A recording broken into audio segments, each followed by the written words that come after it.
Welcome to the Designer Practice Podcast. I'm your host, Kayla Das, and I am a Canadian social worker, business coach, and private practice owner. I love all things systems, strategies, and step-by-step processes, helping therapists and coaches design a private practice that doesn't only provide practice profitability, but also the time freedom that they had initially set out to achieve. In this podcast, we'll discuss everything from private practice startup to passive income to building automated systems so that you spend less time inside of your practice and more time outside of it doing the things that you love. Let's dive in.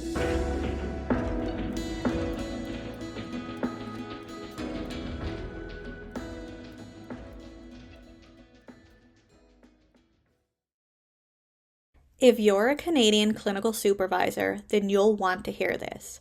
Have you been having a difficult time finding clinical supervisees? Maybe you have individual or group clinical supervision spots available, but not sure how or where to advertise them. Well, we're in the process of creating a brand new therapist directory specifically for therapists to connect with clinical supervisors across Canada. As a Canadian therapist myself, I know all too well how hard it can be to find a clinical supervisor when you're looking for one. And as a business coach, I've heard from so many of you how hard it can be for clinical supervisors to promote their available clinical supervision spots. So, the Canadian Clinical Supervision Therapist Directory was born. Similar to traditional client-focused directories, the Canadian Clinical Supervision Therapist Directory is designed to connect therapists with their next clinical supervisor. Although our site is still under construction, I invite you to sign up to the waitlist so that you're the first to know when our directory goes live.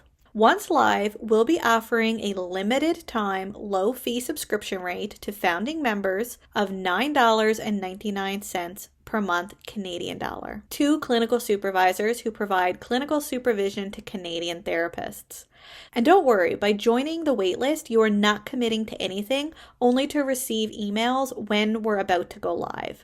So, to sign up for the Canadian Clinical Supervision Therapist Directory waitlist, head to our website at canadianclinicalsupervision.ca. That's canadianclinicalsupervision.ca, or scroll down to the show notes and click on the link. Welcome back to the Designer Practice Podcast, and I'm your host, Kayla Das. When it comes to passive income, one of the first questions private practitioners ask is which passive income stream is the best or will make the most money. And although making passive income is one of the main reasons you're considering doing it, it's important to know that passive income isn't a one-size-fits-all approach. In other words, just because a colleague, a friend, or an inspirational guru has implemented a specific passive income stream and found success, that it is best for you and your practice. Honestly, there's no such thing as the perfect passive income stream because each person is different. You will have your own purpose for doing what you do. You'll be intrinsically motivated by different activities and tasks. You have a specific personality that'll influence how you show up in the world. And above all of that, your clients have varying paths towards finding resources and services that help them manage or overcome their current problem or situation. In today's episode of the Designer Practice Podcast, I'll discuss the 3 P's that will help you choose your first or next passive income stream. The first is purpose. The number one motivator is whether your passive income stream is a part of your overall purpose. As a therapist, you've decided to join the career for specific reasons, which is usually because you feel it's your purpose. Similarly, your passive income streams should fall within the same umbrella. If you feel what you're doing has a greater meaning or purpose, whether it's you're serving more people, educating specific people on a topic, or that you want to connect people with resources that can help them move towards their goals quicker, which is one of my biggest reasons, you're going to feel that your passive income stream is worth it even during the hard times. Although money and even getting back time may be big motivators and a huge reason on why you're considering starting passive income streams, They are extrinsic motivators and they won't be your guiding North Star in the long term, especially if whatever passive income stream you choose doesn't feel meaningful to you. Let me give you a personal example. For me, I have 3 reasons for why I incorporate passive income streams inside of my business. One is to make money passively that helps me spend more time with my family so that I don't have to work inside of my business all of the time. So essentially, the first 2 is I want to make money and I want to spend time with family. The third, I feel that my overall purpose in life is to provide information and resources to therapists and business owners so that they can design the practice that they love. I love connecting people to ungated content that I believe everyone should have access to. I also love being considered the discount lady who gives discounts on gated content or paid services so that if they decide to sign up for something, they get it at a discounted rate.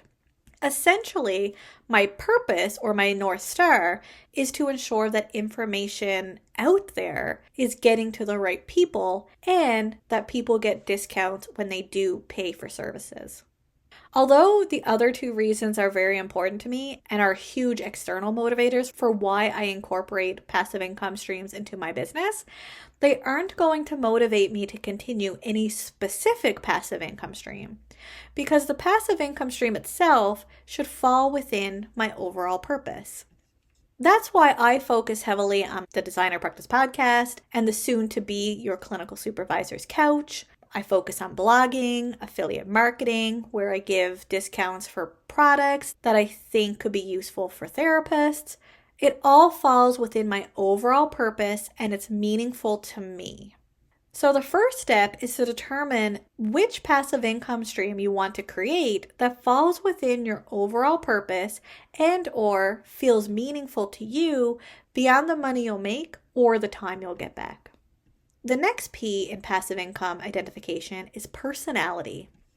Adding passive income into your private practice is an asset to your business, but you also want to choose a passive income stream that motivates you to continue to build and maintain long term. The best predictor for passive income success is whether or not you enjoy the action or the task of building the passive income stream, and whether you're intrinsically motivated to continue it even during the difficult times. When you enjoy doing what you do, building and contributing to your passive income stream doesn't feel like work, and actually it's pretty enjoyable. And when you are intrinsically motivated by the task, external factors such as making money do not overshadow your contributions. Again, I'm going to use myself as an example. Despite the fact that I have a podcast, I'm actually an introvert. I enjoy being by myself, getting immersed in the process of creation, and I like learning and providing step-by-step processes to others. I also love to write. So knowing all of this, it's not surprising that I love writing blogs, creating podcast content, and affiliate marketing. I can do it all on my own time, with the exception, of course, having guests on my podcast. And in all 3 passive income streams, I can write. I write blogs, I write scripts, and I write advertisement copy for social media and my website.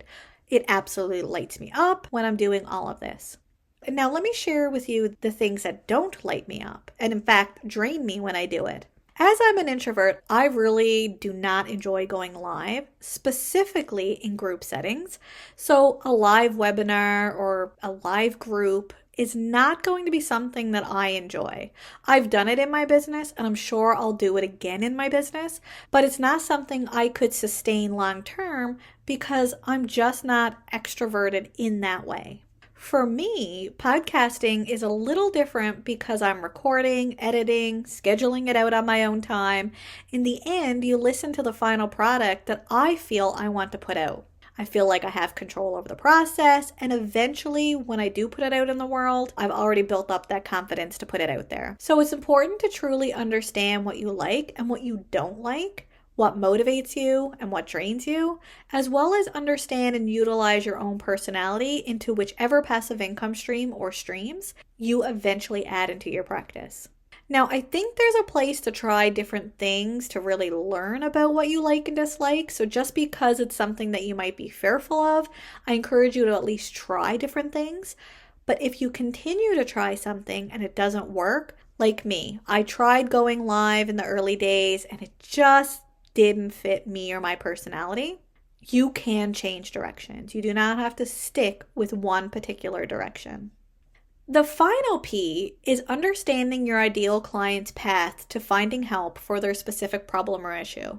It might be a surprise to you to know that therapy is one of the last steps in most clients' path for help.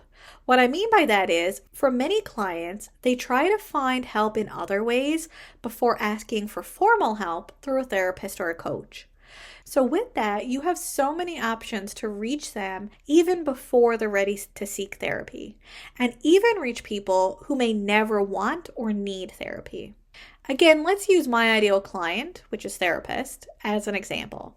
I've noticed time and time again that as a business coach, I'm usually one of the last resorts for many of my clients, meaning they've tried all of the free and low-cost do-it-yourself options out there before they take the step to receive individualized help with starting and growing their practice.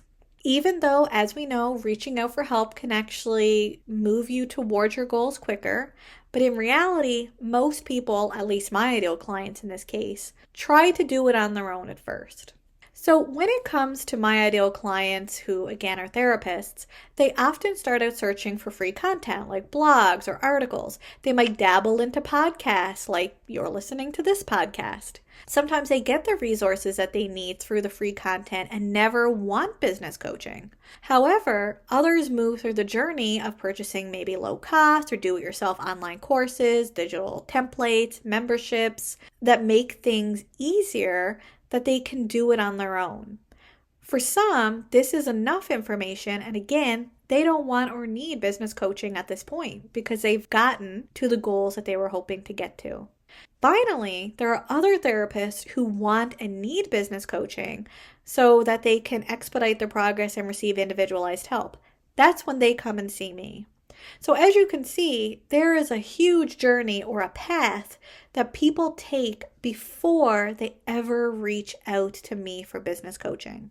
So when it comes to creating passive income, it makes sense that I'll create services, products, or resources that are along my ideal client's path for help because that aligns with my purpose, which is what we discussed in the first P, as well as it helps me reach more of my ideal client, even if they never want a business coach. Because at the end of the day, only a quarter, if not less, will actually ever reach out, even though I know that it could really be beneficial. Your clients are exactly the same.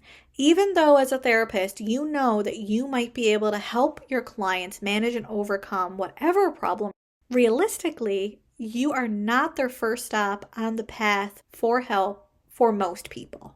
So better understanding your ideal client and their path to seeking therapy can help you determine which passive income stream would be most fruitful in your practice. Of course, aligning it with your purpose and also aligning it with your personality. So let's recap. When it comes to choosing which passive income stream best fits you in your practice, it's important to consider the 3 Ps. Your purpose for doing what you do, your personality, including the type of work that intrinsically motivates you, and the path that your ideal client takes when searching for help with their current situation or problem. Those stops along that journey might just be where you should be investing your time with a passive income stream. To bring this conversation a little further, I have a passive income stream personality quiz that you can take, which helps you discover your unique passive income personality type, and the results provide you a passive income stream which might be best for your personality. If you're interested in taking my free quiz, head to kayladas.com/passive-income-quiz, or simply scroll down to the show notes and click on the link. Thank you so much for listening to today's episode. Until next time, bye for now.